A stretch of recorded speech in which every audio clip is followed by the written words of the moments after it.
Les effets du changement climatique se font déjà ressentir sur le continent, notamment le phénomène El Niño qui touche l'Afrique australe. Sans attendre les financements des Nations Unies, plusieurs pays africains ont décidé de lutter contre le phénomène. C'est le cas du Rwanda. Le pays a lancé son Fonds vert pour le climat, une initiative destinée à préserver l'environnement tout en créant de l'emploi.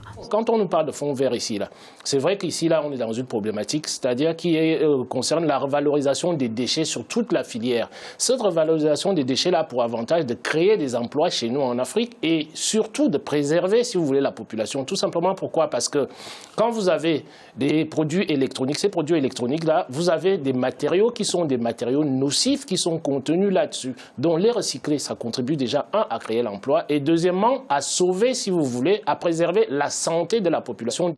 Préserver l'environnement, un leitmotiv du gouvernement rwandais et son engagement en sa faveur à travers ce fonds vert pourrait inspirer les autres pays du continent.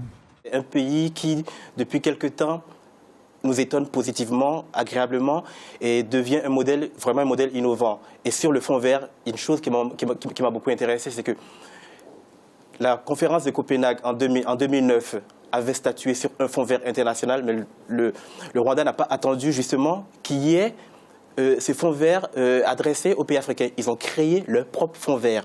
Et leur propre fonds vert, à la fois, protège leur environnement, préserve la biodiversité, crée des emplois locaux. Lancé fin 2011, le Fonds vert pour le climat a pour objectif de réduire les émissions de gaz à effet de serre et d'aider les communautés vulnérables à s'adapter aux impacts déjà ressentis des changements climatiques. En attendant sa concrétisation, des pays comme le Rwanda ont déjà commencé à développer une résilience en simulant les écosystèmes existants et les ressources naturelles disponibles.